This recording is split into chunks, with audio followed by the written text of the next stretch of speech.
Ya, sekarang kita akan membahas sistem organ yang biasanya jadi primadona nih dalam tubuh kita, yaitu adalah sistem reproduksi. Nah, reproduksi sendiri itu adalah proses memperoleh keturunan yang berfungsi untuk menjaga makhluk hidup dari kepunahan atau untuk menghindari yang namanya kepunahan. Nah, sekarang kakak akan lanjutkan sistem reproduksi pada manusia. Jadi perhatikan ya baik-baik. Nah, sistem reproduksi itu terdiri dari alat reproduksi pria dan wanita. Nah, alat reproduksinya bisa kita lihat pada bagian berikut ini.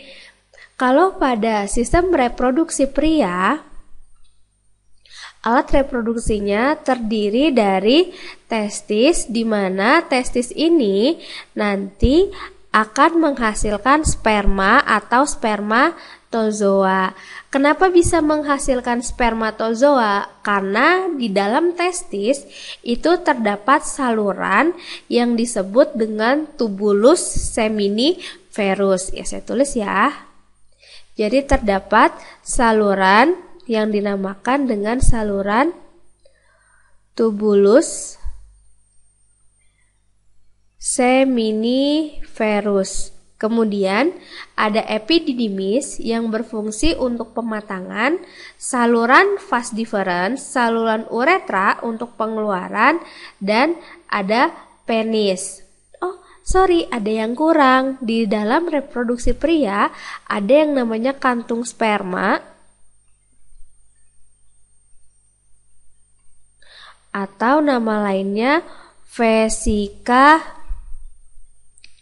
seminalis. Nah, ini adalah tempat penampungan sperma sementara. Sedangkan pada alat reproduksi wanita ada ovarium yang berfungsi untuk menghasilkan ovum, rahim atau uterus, tempat perkembangan bayi atau tempat perkembangan embrio. Ada oviduct, tuba falopi, dan vagina. Sekarang kita akan membahas tentang proses pembentukan gamet atau namanya gametogenesis. Yang pertama akan kita bahas proses pembentukan sperma atau nama lainnya adalah spermatogenesis.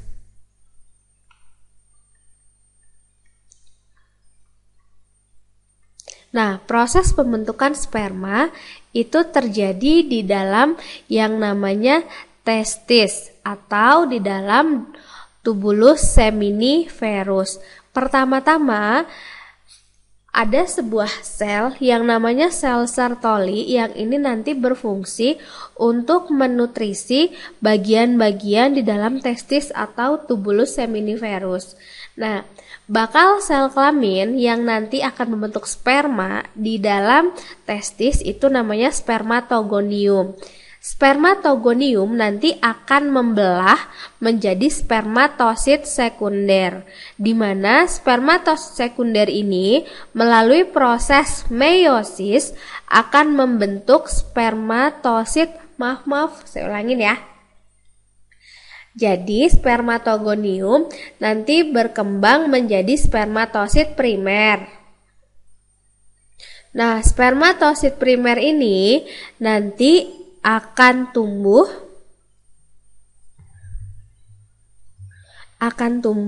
menjadi spermatosit sekunder melalui pembelahan meiosis 1.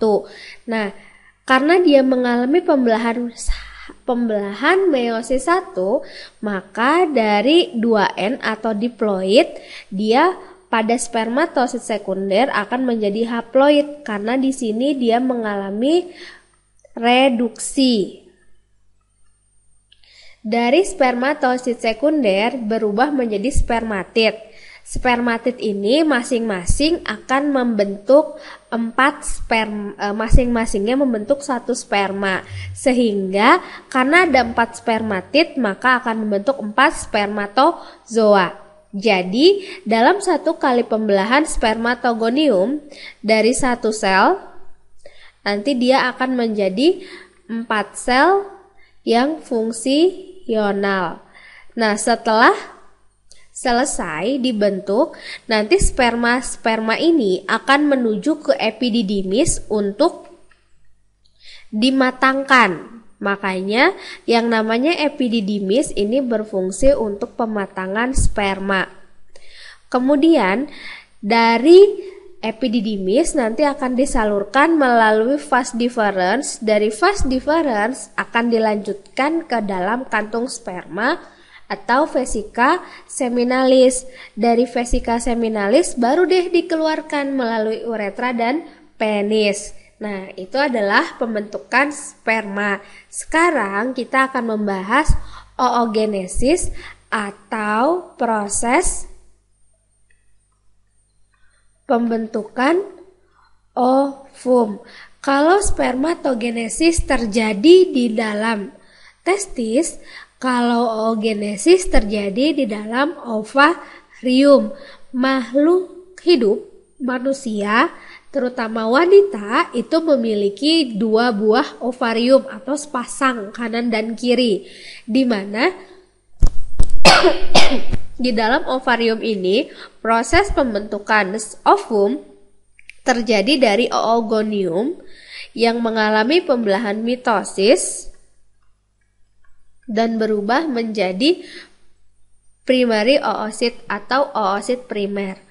Oosit primer akan membelah menjadi 1 oosit sekunder dan 1 badan polar melalui pembelahan meiosis. Kemudian badan polarnya berubah menjadi 2 buah badan polar, sedangkan oosit sekunder berubah menjadi 1 badan polar dan 1 ootit atau ovum. Jadi sebelum ke ovum jadi ootit dulu. Gitu ya. Nah, badan polar ini nanti akan dihancurkan atau tidak fungsional, sedangkan ovum hanya 1 yang fungsional. Jadi, kalau tadi sperma dari 1 sel berubah menjadi 4, kalau ovum dari 1 sel hanya menjadi 1 yang fungsional. Makanya, kalau pada manusia atau pada wanita, pada saat ovulasi itu hanya 1 sel telur yang dihasilkan. Sedangkan kalau pria itu bisa menghasilkan banyak sperma dalam 1 kali proses spermatogenesis. Nah, kalau misalnya ovum-ovum ini tidak dibuahi oleh sperma, maka yang akan terjadi adalah proses menstruasi, di mana proses menstruasi ini meliputi fase praovulasi, kemudian ada fase ovulasi, mana ya? Dan selanjutnya nanti adalah tahap proliferasi. Pada tahap praovulasi di sini adalah proses pembentukan folikel utama untuk membentuk folikel yang akan menghasilkan ovum dengan bantuan FSH. Kemudian dalam proses pematangan ovum tersebut digunakanlah atau yang berperan adalah hormon estrogen. Nah, estrogen akan merangsang pertumbuhan endometrium dan memacu produksi LH. Ketika LH meninggi, maka akan masuk fase ovulasi, di mana LH ini akan memacu pengeluaran sel telur. Nah, sehingga terjadilah peristiwa ovulasi. Setelah itu, baru masuk ke pasca ovulasi, di mana folikel akan berubah menjadi korpus luteum. Nah, folikel ini adalah folikel yang telah kehilangan ovumnya. Ovumnya sudah dilepaskan, sudah masuk ke dalam tuba Fallopi. Kemudian setelah progesteron dihasilkan, progesteron berfungsi untuk mempertahankan pertumbuhan endometrium atau nama lainnya adalah dinding rahim.